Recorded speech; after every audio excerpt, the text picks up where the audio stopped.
Bună ziua, dragi prieteni! Azi aș vrea să vă prezint fierăstrăul sabie de la Bosch, unul din vârful de gamă. Este vorba de modelul GSA 18V, liniuță 32. Este singurul fierăstrău sabie de la Bosch cu motor brushless.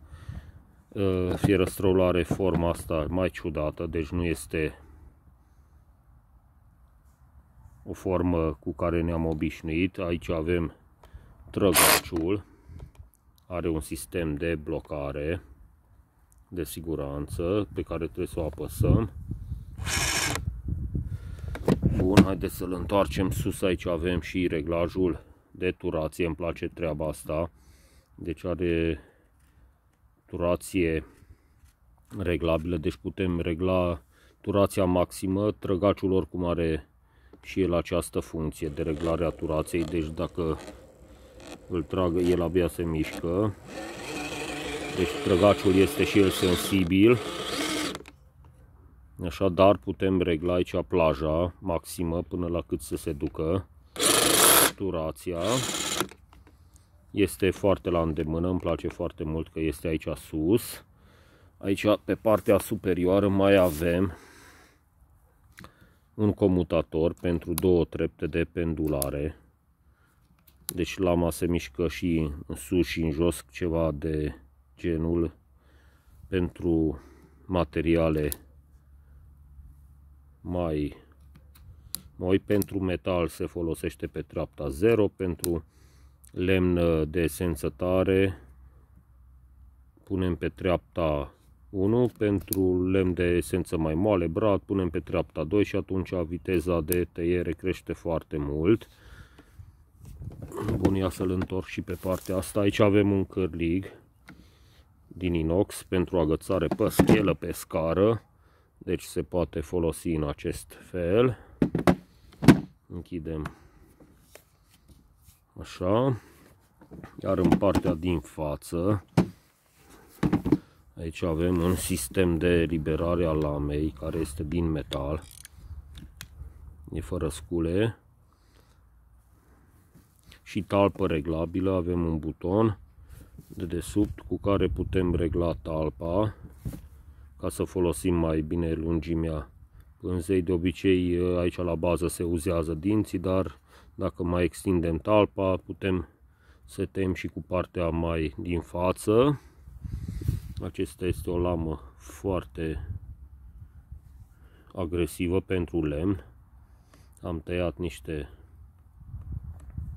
bucăți mai mari, se descurcă foarte bine. Cursa maximă, deci nu există cursă maximă sau minimă, deci cursa este de 32 de milimetri, deci este o cursă foarte mare. Deci de acolo vine și denumirea 18V liniuță 32, este heavy duty. Avem un motor brushless, aici partea din față îmbrăcată foarte bine în cauciuc. Restul de desubt este mecanismul din metal, carcasă de aluminiu turnată de desubt. Avem aici inscripționat anti-vibration, deci vibration control, deci are ceva sistem cu contragreutăți la mecanismul acela de pendulare, care ne oferă o ergonomie mai mare.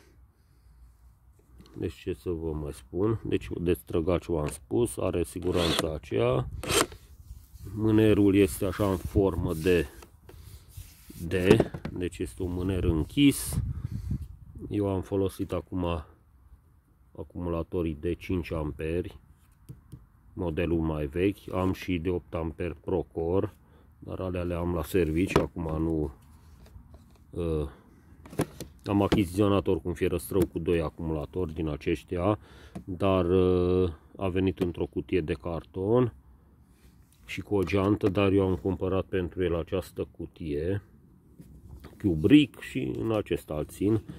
Încape foarte bine în el și pot să pun pânze de fierăstrău sau altceva în tăviță.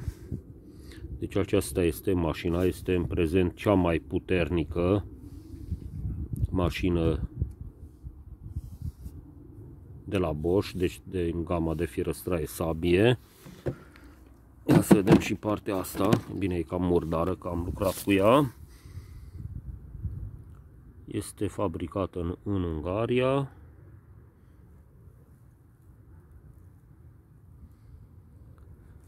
Altceva nu avem pe partea asta, deci numai cârligul acesta. Este un cârlig destul de practic, îl agățăm pe scară, e cu un arc. Deci se așează foarte bine.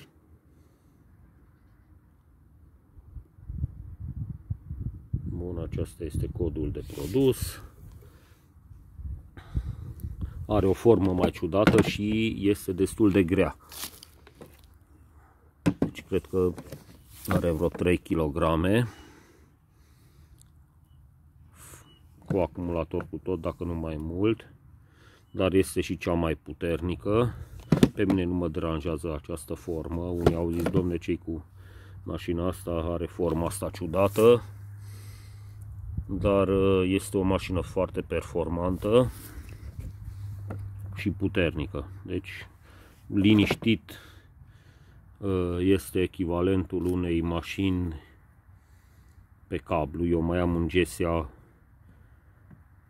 1300 sau ceva de genul, care este pe cablu, are 1300 de W, iar această mașină este cam aproape de puterea acelui model.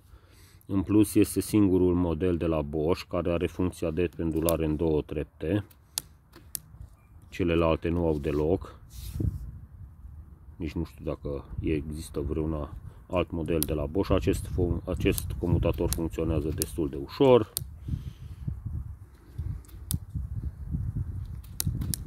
Da. Deci este ca la ferăstraiile pendulare, are mișcarea acea, lama sus-jos, sus-jos, și atunci când scoate rumegușul, îl ajută foarte mult. Da. Eu sunt foarte mulțumit de el, este foarte robust, deci este ceva heavy duty adevărat. Undeva am citit că acest design a fost dezvoltat împreună cu un departament de pompieri, dar nu mai știu din ce oraș, care folosesc aceste scule la descarcerare. Și nu știu de ce au preferat ei designul acesta înclinat, dar e destul de ergonomic. Mânerul acesta poți să-l apuci din mai multe poziții și mie chiar mi-a plăcut. Dar oricum mi-a plăcut funcția asta de pendulare, plus că este singurul model brushless, deci are o eficiență și o putere mult mai mare, cu un acumulator de 8 amperi, deci este, vă spun, echivalentul chiar unui model pe cablu lejer, deci fără nicio problemă.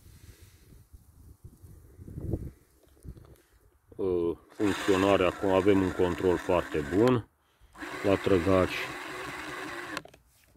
iar da, și mi se pare că este și singurul care are rotița asta de reglare a turației. Și asta, dacă trag trăgaciul de tot, asta e turația maximă. Dacă trecem pe treapta 2, ajungem. În plus are și LED-uri în față, are și chiar 2 LED-uri, asta am uitat de ele, care luminează destul de bine pe lângă lamă. Deci le avem acolo, ele se sting după vreo 10 secunde. Deci se activează ca la o bormașină. Da, deci exact sub talpă, destul de puternice și luminează bine. Dacă facem un semn sau vrem să tăiem undeva, atunci ne ajută foarte mult. Eu acum am lucrat în grădină cu ea, am tăiat niște crengi mai groase. Este oricum cam puternică pentru așa ceva, dar am avut un parkside pe care l-am stricat undeva aici în zona Mandrinei și nu mai stă pânza, trebuie să-l văd să repar. Și aceea este o mașină mai ușoară pentru crengi mai mici, dar acesta este un pic mai puternică, de am zis decât să iau, cumpăr una mai mică, una mai mare. Am și una pe 12 V pe care îl folosesc la muncă. Aia e pentru TAC, de PPR, Pexal. Este și aia destul de bună, dar asta este maxim la momentul actual din gama celor de la Bosch. Nu știu dacă a apărut acum vreun model mai nou, biturbo sau... Dar ăsta este cel mai puternic model. Mie îmi place. Deci, sincer să vă spun, indiferent de formă și de design, mie îmi place scula asta. Are toate funcțiile necesare.